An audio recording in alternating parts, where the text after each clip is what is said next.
2 minutes and 18 seconds remaining dito sa second quarter. Lumusot na naman si Val David kay Alan Kaidik. And Val David has 9 points in the game. Kala natin kanina magiging problema for Coach Sonny Jaworski ang mismatch niya. Pero ngayon pala, problema pala ni Coach Norman Black. Baligtad pala. Ang naging epekto ng mismatch na yan sapagkat Val David is giving up, what, 3 or 4 inches in height. That tells you about the importance of quickness. Hindi maraming delikado mga basa. Nelson Saitoro, nabitawan ng bola. Nakuha na naman ng Ginebra San Miguel. Val David. Hinahabol ni Franz Pumarin. Tumingin ang pasa sa kabila para si Val David na dito.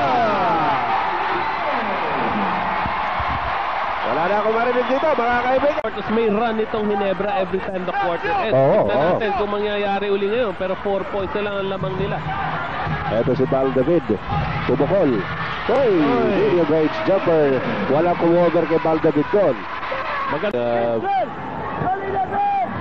Big 9 dito sa Panataso. Samantala Val David. Ito na naman.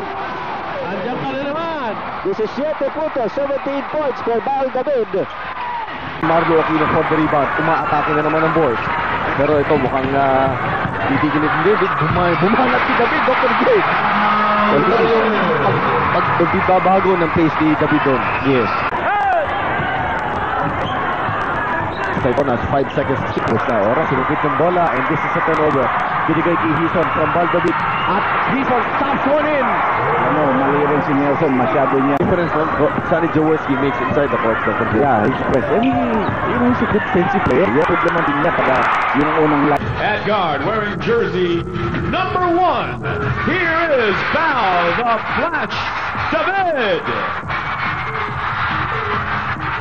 37-34, 3-point lead para sa San Miguel Beer. Val David. Si Alan Kaidik. Pero foul. Pinag-uusapan natin kanina yung mismatch ni Alan Kaidik against Val David on the post.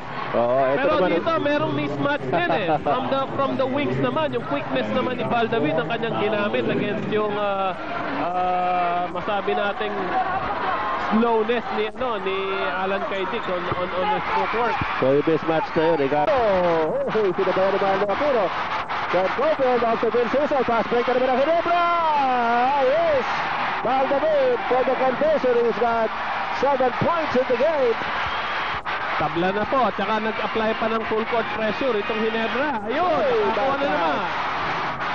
Ito na naman si John Cofield, sumasaksak sa loob. Nakita na naman si Val David.